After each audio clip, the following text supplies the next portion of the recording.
সুন্নিয়তের পথে সুমন ভিডিও। এই কামবার ভিতরে তুমি আদম আলাইহিস সালামের নিয়ে যাও, যায় দেখো সুন্দর একটা খাটের ভিতরে সুদর্শন একটা ইউসুফ আলাইহিস সালামের সৌন্দর্যের মতো একবারে ফটফটা সুন্দর একটা যুবক বৈশা রয়েছে। আদম আলাইহিস সালাম জিজ্ঞাসা করেন, জিব্রাইল রে, এই যে সুন্দর যুবকটা দেখা যায় তিনি কি? কই তিনি হবেন ওই যে আপনি যে জান্নাতের ভিতরে একজন রমণী দেখলেন, মা ফাতেমাতু জোহরা রাদিয়াল্লাহু তাআলা আনহা। এই যুবকটা হলেন ওনার স্বামী শেরে খুদা আলী মুর্তজা রাদিয়াল্লাহু তাআলা আন। জোরে বলুন সুবহানাল্লাহ। বাবা আদম ডেকে বলতেছেন, জিব্রাইল রে, ও জিব্রাইল, এখন ফাতেমারে দেখলাম, ফাতেমার স্বামীও দেখলাম, কিন্তু তাদের কোনো আহলে আওলাদ আসেনি রে জিব্রাইল। জিব্রাইল আলাইহিস সালাম বললেন, আছে। আমার আল্লাহ বললেন, জিব্রাইল রে, তুমি আরেকটু সামনে তাদেরকে আরেকটা কামরার ভিতরে নিয়ে যাও, যেখানে যায় দেখতেছেন ছোট্ট দুইটা যুবক। এখন আদম আলাইহিস সালাম জিজ্ঞাসা করলেন, তারা কারা? জিব্রাইল আলাইহিস সালাম বললেন, প্রথম কামরায় যে রমণী দেখলেন, দ্বিতীয় কামরায় যে একজন সুদর্শন যুবক দেখলেন, তারা হবে দুইজন স্বামী স্ত্রী। আর যে দুইজন যুবক আপনি জান্নাতের ভিতরে দেখতেছেন, তারা হবে তাদের দুইজনের সন্তান, ইমাম হাসান রাদিয়াল্লাহু তাআলা আন এবং ইমাম হুসাইন রাদিয়াল্লাহু তাআলা আন। জোরে বলবেন না সুবহানাল্লাহ? আরো জোরে বলুন সুবহানাল্লাহ। আব্বাজিরা আমার, বাবাজিরা আমার, ওই মা ফাতেমাতু জোহরা রাদিয়াল্লাহু তাআলা আনহার স্বামী আলী রাদিয়াল্লাহু তাআলা আন, উসমান জিন্নুরাইন রাদিয়াল্লাহু তাআলা আন, একদিন আমার নূরের নবী রাহমাতাল লিল আলামিনকে দাওয়াত করলেন। মসজিদে নববী থেকে শুরু করে উসমান জিন্নুরাইন রাদিয়াল্লাহু তাআলা আনহুর বাসা পর্যন্ত অনেক দূর। যায় বলতেছেন, ইয়া রাসূলুল্লাহ, নূরের নবী গো, আজকে আপনাকে আমার বাড়িতে দাওয়াত দিলাম। উসমান জিন্নুরাইনের দাওয়াত আমার রাসূল কবুল করলেন। কবুল করার পরে উসমান জিন্নুরাইনের সাথে আমার রাসূল হাঁটলেন, আরো সাহাবীও ছিলেন। কিন্তু আমার নূরের নবী একটা কদম মোবারক দেয়, প্রত্যেকটা কদম উসমান জিন্নুরাইন রাদিয়াল্লাহু তাআলা গণনা করতেছেন।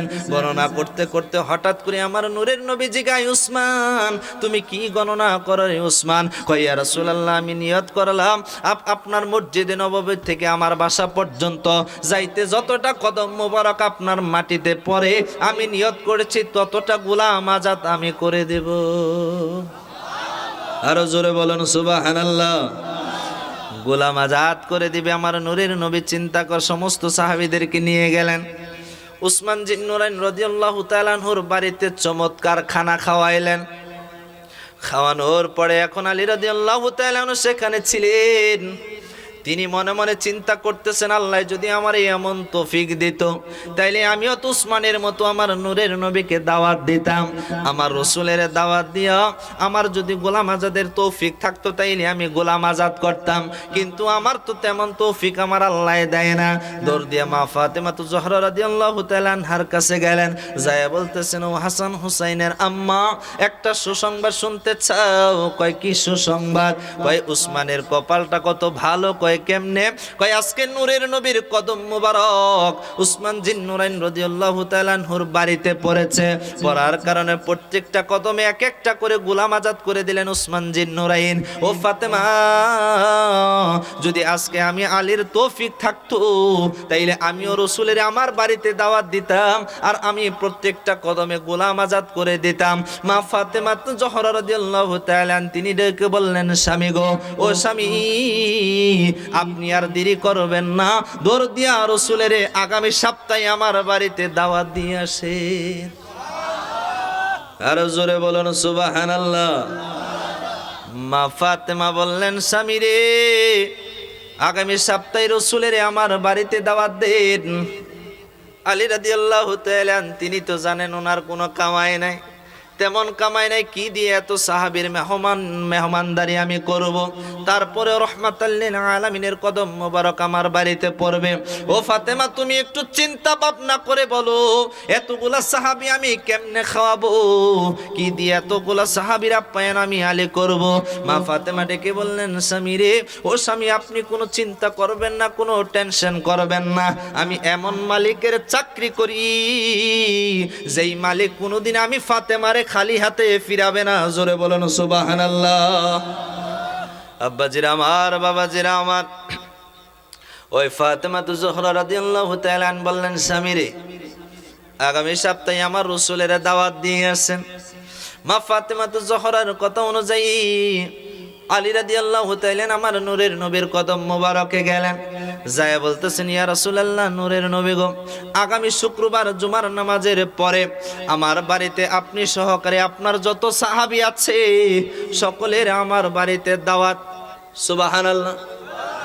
আমার রাসূল বললেন, আলহামদুলিল্লাহ, আগামী সপ্তাহে আমি সহকারে আমার সমস্ত সাহাবীরা তোমার বাড়িতে যায় দুপুরের খানা খাবো। জোরে বলেন সুবহানাল্লাহ।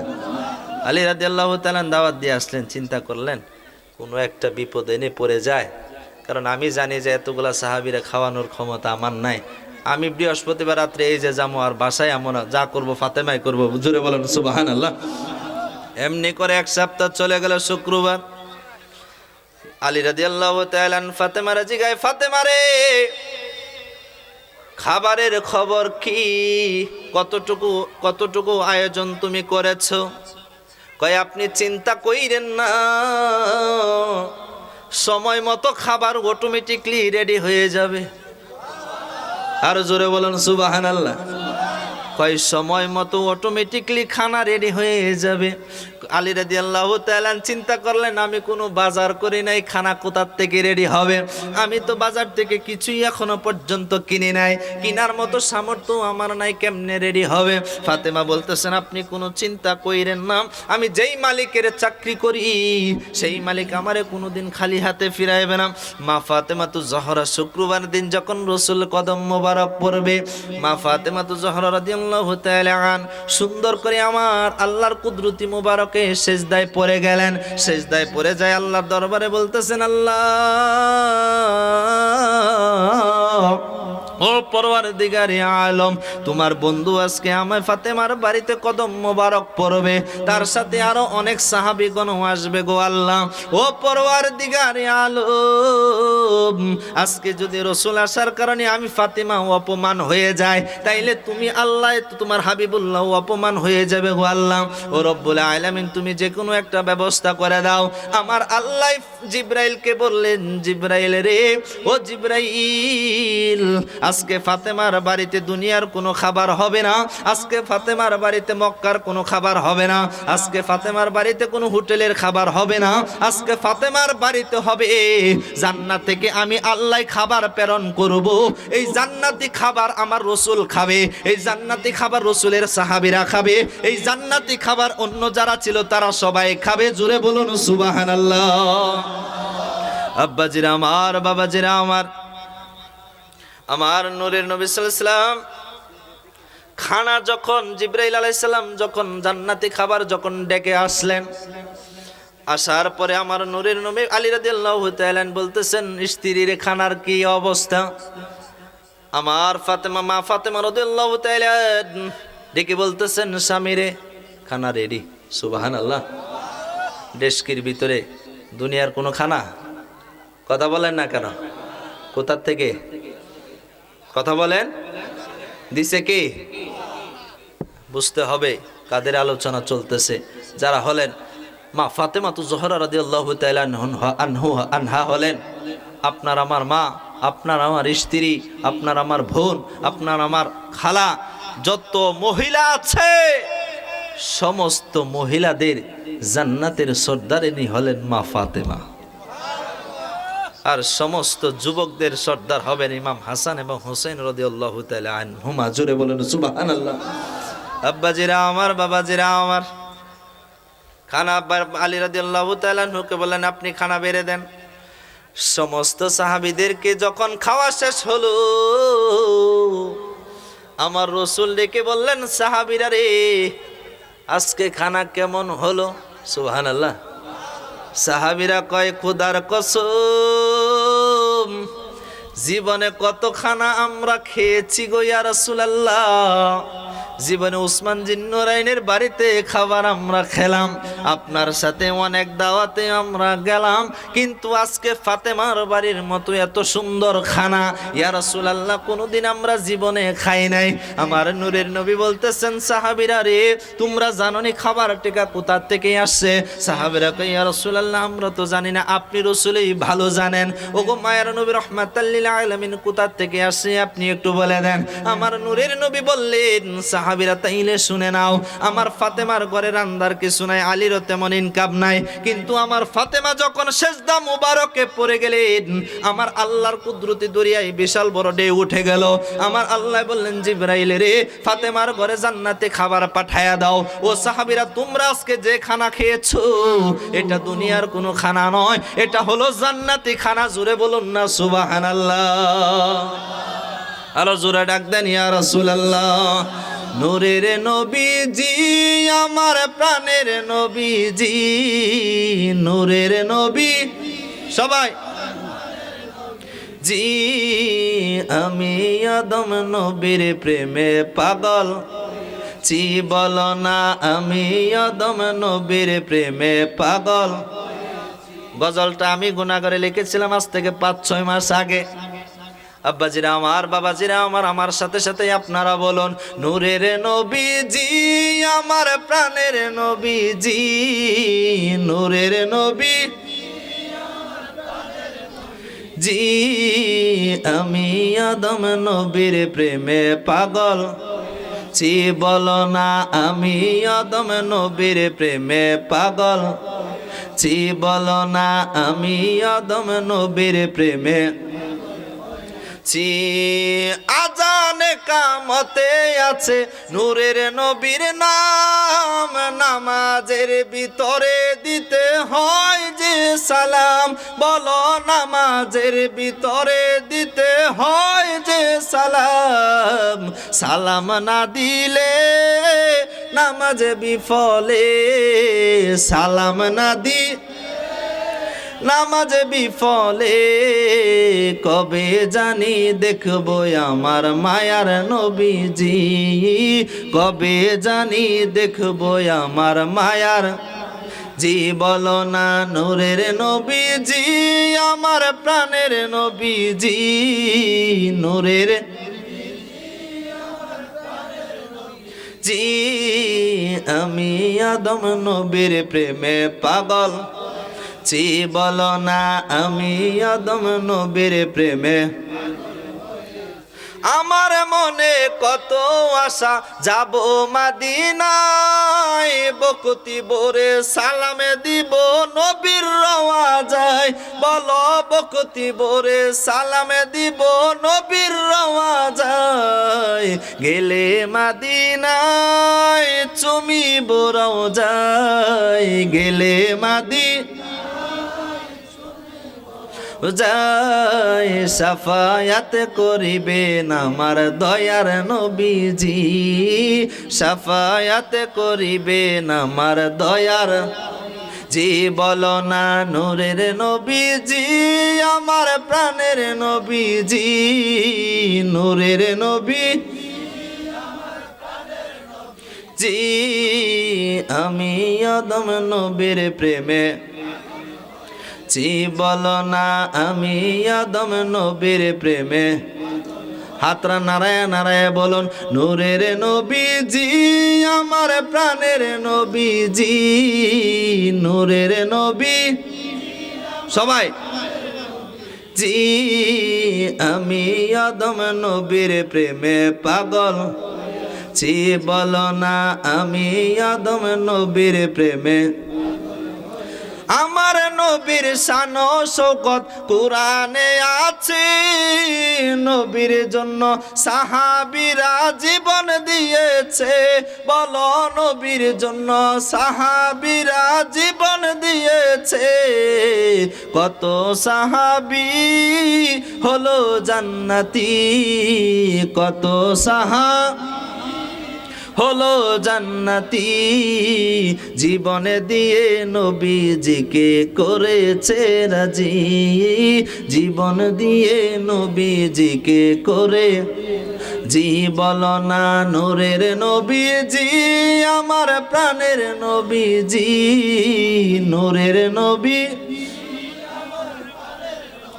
জি আমি আদম নবীর প্রেমে পাগল জি বলো না আমি আদম নবীর প্রেমে আব্বা আমরা কার প্রেমে পাগল জোরে বলুন কার প্রেমে পাগল আমরা যদি রসুলের প্রেমিক হতে পারি আমাদের জীবন এহকাল পরকাল দুনোকালেই আমাদের শান্তি কথা বলেন ঠিক কিনা আব্বাজিরা আমার বাবাজিরা আমার প্রত্যেকটা সাহাবী নিজের জীবনের জানের চাইতে আমার রসুলকে বেশি ভালোবাসতেন কথা বলেন ঠিক কিনা আবু বকর সিদ্দিক রাদিয়াল্লাহু তাআলা আনহু সহ উমর ফারুক আজম রাদিয়াল্লাহু তাআলা আনহু সহ প্রত্যেকটা সাহাবী আমার নূরের নবীকে নিজের জানের চাইতে সবচেয়ে বেশি ভালোবাসেছেন এই কারণে সিদ্দিক আকবর জান্নাতের প্রথম টিকিট পেয়েছেন এই জন্য তো উমর ফারুক আজম রাদিয়াল্লাহু তাআলা আন জান্নাতের 2 নম্বর টিকিট পেয়েছেন রাসূলের ভালোবাসার কারণে উসমান বিন নুরাইন রাদিয়াল্লাহু তাআলা আন তিনি জান্নাতের 3 নম্বর টিকিট পেয়েছেন যারা আশরাতুল মুবাশশারা হয়েছেন তারা তো জান্নাত দুনিয়া থেকেই আমার নূরের নবী সুসংবাদ দিয়ে গেলেন তারা জান্নাতি কথা বলেন ঠিক কিনা আমার রসুল জান্নাত আল্লাহ তৈরি করলেন হেবা করে দিয়ে দিলেন আমার নবীকে জোরে বলেন সুবহানাল্লাহ যে হাবিব আপনি যাকে ইচ্ছা আপনার যার খুশি হয় যাকে আপনি জান্নাতি করতে চান করেন আমি আল্লাহর কোনো বাধা নাই কথা বলেন ঠিক কিনা কারণ হাসরের ময়দান যেদিন কায়েম হয়ে যাবে তখন সমস্ত মানুষ ইয়া নাফসি করতে থাকবে কথা বলেন ঠিক কিনা একটা মানুষও আমার রাসূল সাল্লাল্লাহু আলাইহি সাল্লামের সুপারিশ সারা জান্নাতে যেতে পারবে আনাস রাদিয়াল্লাহু তাআলা আন যে আনাস 10 বছর আমার নূরের নবীর খাদেম মা ফাতেমার কথাটা কিন্তু রইছে আছে না আনাস রাদিয়াল্লাহু তাআলা আন একদিন আমার নূরের নবীকে জিজ্ঞাসা করলেন সাআলতুন নবিয়্যা সাল্লাল্লাহু আলাইহি সাল্লাম আমার নূরের নবীকে জিজ্ঞাসা করলেন ইয়া রাসূলুল্লাহ আইয়াশফা আলী ইয়াউমাল কিয়ামা ওগো মায়ার নবী রাহমাতাল লিল আলামিন আপনি কি হাসরের ময়দানে আমাদেরকে সুপারিশ করবেন নি যে আনাস রাদিয়াল্লাহু তাআলা আন জীবনে তার তাহাজ্জুদ কাজা নাই নফল নামাজের কাজা নাই আমার আল্লাহর কোরআন তেলাওয়াত কোনোদিন বাদ দেয় নাই সেই আনাস যেই আনাস জান্নাতি হওয়ার পরেও আমার নূরের নবীকে বলতেছেন ইয়া রাসূলুল্লাহ আপনি আমাদেরকে সুপারিশ করবেন নি অথচ আমরা 1400 বছর পরে সাহাবীদের চেয়ে আমরা অনেক বেশি বুঝে ফেলেছি জোরে বলেন নাউজুবিল্লাহ আমাদের লেবাসদারে কিছু আলেম আছে তারা বলে হাসরের ময়দানে আমার নূরের নবী নাকি নিজের মিজানের পাল্লার দিকে খেলায়া তাকায়া থাকবে জোরে বলবেন নাকি নাউজুবিল্লাহ সে কোনোদিনও আলেম হতে পারে কথা বলেন কারণ হাসরের ময়দানে আনাস বলতেছেন ইয়া রাসূলুল্লাহ আইয়াশফা আলী ইয়াউমাল কিয়ামা ইয়া রাসূলুল্লাহ হাসরের ময়দানে কি আপনি আমাদেরকে সুপারিশ করবেন আমার নূরের নবী বলেন ফাকাল আনা ফাইল হ্যাঁ হাসরের ময়দানে আমি রাসূল তোমাদেরকে সুপারিশ করব আমার রাসূল বলে সুপারিশ করবে আর আলেম নামের জালেম বলে রাসূল বলে মিজানের পাল্লার দিকে তাকায় থাকবে নিজের জন্য জোরে বলেন নাউজুবিল্লাহ এসব আলেম থেকে আল্লাহ যেন আমাদের ঈমান আমলগুলা হেফাজত রাখে সকলে বলেন আমিন সেই আনাস রাদিয়াল্লাহু তাআলা আন বলতেছেন ইয়া রাসূলুল্লাহ নূরের নবী গো আপনি যদি আমাদেরকে সুপারিশ করেন কুলতু ইয়া রাসূলুল্লাহ ফা আইনা উতলুবুকা এত বড় বিশাল হাসরের ময়দান আপনি রাসূলকে কোথায় আমরা খুঁজে পাবো আমার নূরের নবী বললেন ক্বালা উতলুবনি আউয়ালু মা তাতলুবনি আলা সিরাত আনাস রে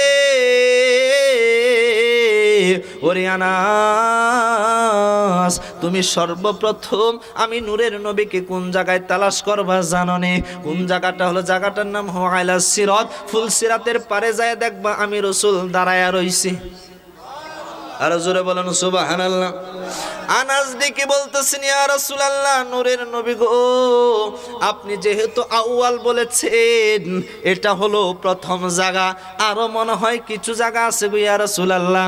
যেহেতু আপনি প্রথম বলেছেন, পরে কোন জায়গায় যদি আপনি আনাস বলতেছেন, ইয়া রাসূলুল্লাহ, যদি আপনাকে ফুলসিরাতের পারে না পাই, তাইলে আপনাকে কোথায় পাবো? আমার নূরের নবী বললেন, আনাস রে, তুমি একটা দৌড় দিবা, মিজানের পাল্লার কাছে যাইবা, যায়া দেখবা আমার কিছু গুনাহগার উম্মতের মিজানের পাল্লাটা একটু হালকা হয়ে যাবে। আমি নূরের নবী আমার বগলের নিস মুবারক থেকে এই গুনাহগার উম্মতদেরকে নেকের পাল্লা যাতে ভারী হয়, আমি রাসূল তাদেরকে কিছু একটা জিনিস দিয়া তাদের নেকের পাল্লাটা ভারী করে তাদেরকে জান্নাতি করব। আরো জোরে বলুন সুবহানাল্লাহ।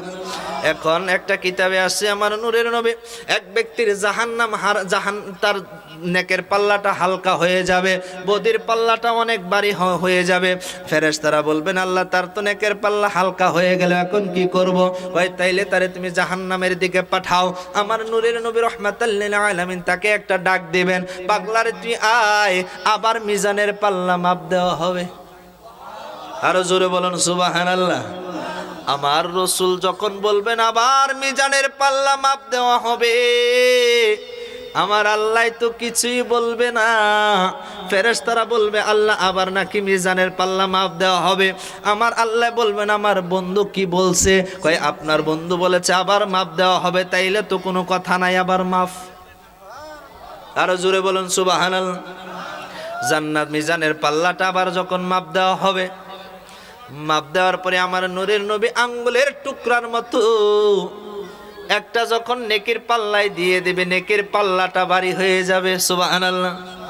এখন ফেরেশতারা বলবেন, রব্বুল আলামিন, ও মেহেরবান আল্লাহ, দয়াবান আল্লাহ, এই যে লোকটার তো জাহান্নামের দিকে সে যাচ্ছিল, তোমার হাবিবুল্লাহ ডাক দিয়া কি যেন একটা মিজানের পাল্লায় দিয়া দিল, দেয়া দেওয়ার পরে তার মিজানের পাল্লাটা ভারী হয়ে গেল। এখন ফেরেশতারা জিজ্ঞাসা করবে, ইয়া রাসূলুল্লাহ, আপনি কি দিয়েছেন? আমার নূরের নবী ডেকে বলবেন, ফেরেশতারা রে, পাগলায় যখন বৈরবের শম্ভুপুর গ্রামে থেকে আমি রাসূলের উপরে একবার ঈমান সহ দুরূদ পড়েছিল, সেই দুরূদটা আমি রাসূল বিদা দিতে দেই নাই, সেই দুরূদটা আমি রাসূলের কাছে জমা রেখেছিলাম। কাল কিয়ামতে আমি রাসূল তো সবই জানি, কাল কিয়ামতে কোন উম্মতের মিজানের পাল্লা হালকা হয়ে যাবে, কিন্তু এই দুরূদটা আমি রাসূলের হাত মুবারকে রেখে দিলাম। আজকে তার বিপদের সময় ওই যে একবার ঈমান সহকারে আমি রাসূলের উপরে দুরূদ শরীফ পড়েছিল, সেই একটা দুরূদ যখন আমি তার নেকের পাল্লায় দিলাম, তার বদির পাল্লাটা হালকা হইয়া এই একটা দুরূদের উসিলায় আমার আল্লাহ তার নেকের পাল্লাটা ভারী কইরা দিয়া আমার গুনাহগার উম্মতকে আমার আল্লাহ জান্নাতি বানায় দিলেন। জোরে বলুন সুবহানাল্লাহ। সেই আনাস রাদিয়াল্লাহু তাআলা আনহু ডেকে বলতেছেন, ইয়া রাসূলুল্লাহ, নূরের নবী গো, ও মায়ের নবী রাহমাতাল লিল আলামিন, আপনি বলেছেন আউয়াল মানে সিরাত, মানে আপনাকে যদি ফুল সিরাতে না পাই, তাইলে আপনাকে কোথায় তালাশ করব?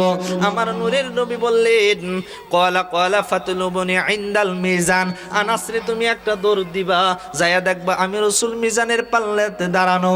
আনাস বলতেছেন, ইয়া রাসূলুল্লাহ, নূরের নবী গো, যদি আপনাকে আমি মিজানও না পাই, তাইলে কোন জায়গায় যাব? আমার নূরের নবী ডাক দিলেন, আনাস রে, যদি তুমি মিজানের পাল্লাই না পাও, তাইলে একটা দৌড় দিয়ে হাউজে কাউসারের পারে যাবা, যায়া দেখবা সেখানে আমি রাসূল দাঁড়ানো। জোরে বলুন সুবহানাল্লাহ।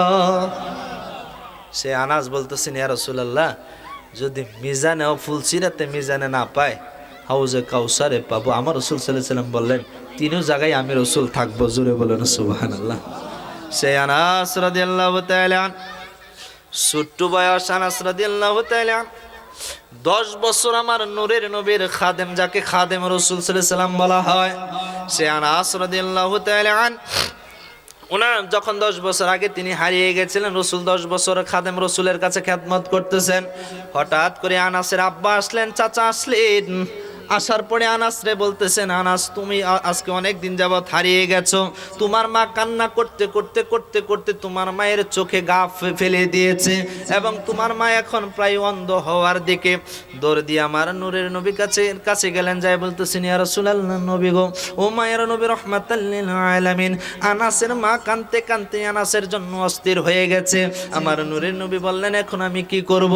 কয়, আপনি রাসূল যদি অনুমতি দেন, তাইলে আমরা আনাসকে নিয়ে চাইতাম। আনাস আমার নূরের নবী বললেন, আনাসের আব্বা চাচা, আমি আনাসকে কোনোদিনও অনুমতি দিব না। যদি আনাস যেতে চায় তাইলে আমি রসুলের অন্তর মুবারকে কোনো কষ্ট আসবে না। আনাসের কাছে গেলেন আনাসের আব্বা এবং চাচা, যায় বলতেছেন, আনাস রে, ও আনাস চলো, আমি তোমাকে বাড়ি নিয়ে যাব, তোমার মায়ে তোমাকে দেখতে চায়। আনাস দেখে বলতেছেন, আব্বা গো, ও মা, ও চাচা, আজকে 10 বছর আমি রসুলের খাদেম ছিলাম। যখন আমি ছোট্ট বয়সে কোনো অন্যায় করতাম তোমরা আমাকে মারতা, আমার মায়ও মারতো, আমার বাবাও মারতো। কথা আমাদের ছেলেমেয়েরা যখন অন্যায় করে আমরা মারি না? কথা বলেন না কেন? অনেক সময় মায়ও গুসা হইয়া মারে, বাবাও অনেক সময় মারে। কথা বলেন ঠিক কিনা? কিন্তু আনাস ডেকে বলতেছেন, আব্বা আমি যখন ছোট্ট বয়স ছিলাম তখন আমি অন্যায় করলে আপনি আমারে মেরেছেন, আমার মায়ও আমাকে মেরেছে। কিন্তু খোদার কসম দিয়া বলি গো আব্বা, আজকে 10টা বছর রসুলের খেদমত করতেছি, হাজার অন্যায় করার পরেও একটা অন্যায় যদি আমার হয়ে যায়, আমার নূরের নবী চর দিবে তো দূরের কথা, আমার রসুল মারবে তো দূরের কথা, আমার রসুল কোনোদিন আমি আনাসকে একটা কটু কথাও বলে নাই। জোরে বলবেন না সুবহানাল্লাহ? কয় আনাস ডেকে বলতেছেন, আব্বা গো, আম্মাকে আমার সালাম দিবেন, আপনি আমার সালামটা নিয়ে চলে যান। আমি যতদিন আমি অনেক দিন পর্যন্ত রসুলের খাদেম ছিলাম, কিন্তু নূরের নবী কোনোদিন একটা দিনও আমাকে গালি দিবে তো চর দিবে তো দূরের কথা, একটা গালি পর্যন্ত দেয় না। এই গালির কথা মনে হয় চমৎকার একটা কথা মনে হলো। আবু বকর সিদ্দিক রাদিয়াল্লাহু তাআলা আন আমার নূরের নবীর পাশে দাঁড়ানো। আবু লাহাবের স্ত্রী আবু লাহাবের উস্তে আউরা বিনতে হারব একদিন আমার নূরের নবী রাহমাতাল লিল আলামিনের কাছে আসতেছেন। আবু বকর সিদ্দিক রাদিয়াল্লাহু তাআলা আন পাশে দাঁড়ায় বলতেছেন, ইয়া রাসূলুল্লাহ, এই যে আউরা বিনতে হারব আসতেছে আপনাকে মারার জন্য। আমার নূরের নবী বললেন, আবু বকর রে, ও আবু বকর, আউরা বিনতে হারব রে আসতে দাও। তুমি আবু বকরকে দেখবে কিন্তু আমি রসুলের দেখবে না। জোরে বলুন সুবহানাল্লাহ, আরো জোরে বলুন সুবহানাল্লাহ। আমায় দিদার দাও গো নবী, আমায় দিদার দাও, বলো আমায় দিদার দাও গো নবী, আমায় দিদার দাও, দয়া করে ঘুমের ঘরে আমায় দিদার দাও, বলো দয়া করে ঘুমের ঘরে আমায়। আপনারা বলেন না খেলে কি? জোরে জোরে বলুন, আমায় দিদার দাও গো নবী, আমায় দিদার দাও, বলো আমায় দিদার দাও গো নবী, আমায়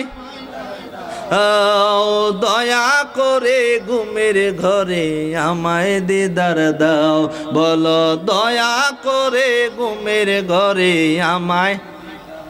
রসুলের দিদার পেলে কি হয় জানেননি? জানেন? আমার নূরের নবী হাদিসে মুবারাকায় বলতেছেন, পাগলারে, যদি কোনো পাগলাই আমি রসুলের দেখতে পারোস, খোদার কসম দিয়া বলি, লাতামুসুন্নারু মুসলিমা, কোন মুসলমানকে আগুন স্পর্শ করবে না। রানি, যদি আমি রসুলের দেখতে পারোস, আমার আল্লাহর জাহান্নামের আগুন তোদের স্পর্শ করবে না। জোরে বলুন সুবহানাল্লাহ। আমরা সেই রসুলের দিদার চাই কে চাই না? তুই হাত তুলে বলুন, চাই কে চাই না? তাইলে আমার সাথে সাথে গজলটা বলুন, আমায় দিদার দাও গো নবী, আমায় দিদার দাও, বলো আমায়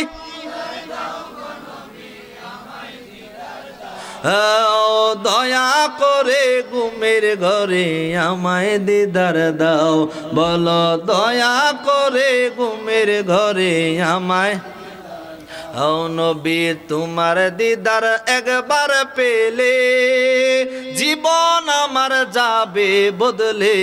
নবী, তোমার দিদার একবার এ জীবন আমার যাবে বদলে। মদিনাতে নাও গো নবী, মদিনাতে নাও, বলো মদিনাতে নাও, দয়া করে ঘুমের ঘরে আমায় দাও বলো দয়া করে ঘুমের ঘরে আমায়, আমায় দিদার দাও গো নবী, আমায় দিদার দাও বলো আমায়,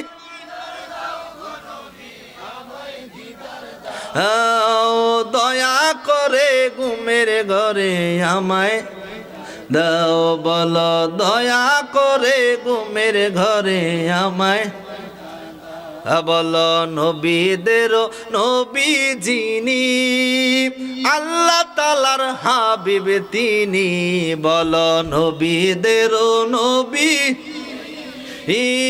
আল্লাহ তাআলার হাবিব তিনি, একটু দয়া দাও গো হাবিব, একটু দয়া দাও বলো একটু দয়া দাও গো হাবিব, একটু দয়া দাও, দয়া করে ঘুমের ঘরে আমায় দাও বলো দয়া করে ঘুমের ঘরে, আমার নবী কামলিওয়ালা ভালোবাসেন আল্লাহ তাআলা, ঠিক কিনা?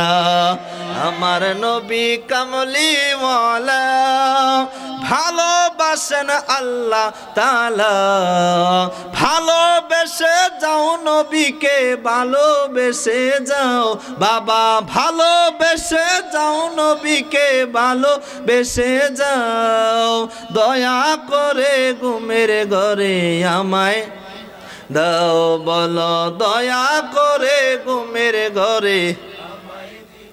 আব্বাজিরা আমার, বাবাজিরা আমার, সে আনাস রাদিয়াল্লাহু তাআলা আন আমার নূরের নবীকে ডেকে বলতেছেন, ইয়া রাসূলুল্লাহ, নূরের নবী গো, আমি আনাসের যতদিন জীবন থাকে ততদিন পর্যন্ত আপনি নুরানি কদম মোবারক ছাড়ব না, আমরা যতদিন হায়াত চাই ততদিন পর্যন্ত রসুলের নুরানি কদম মোবারক ছাড়তে চাই না। কথা বলেন ঠিক কিনা?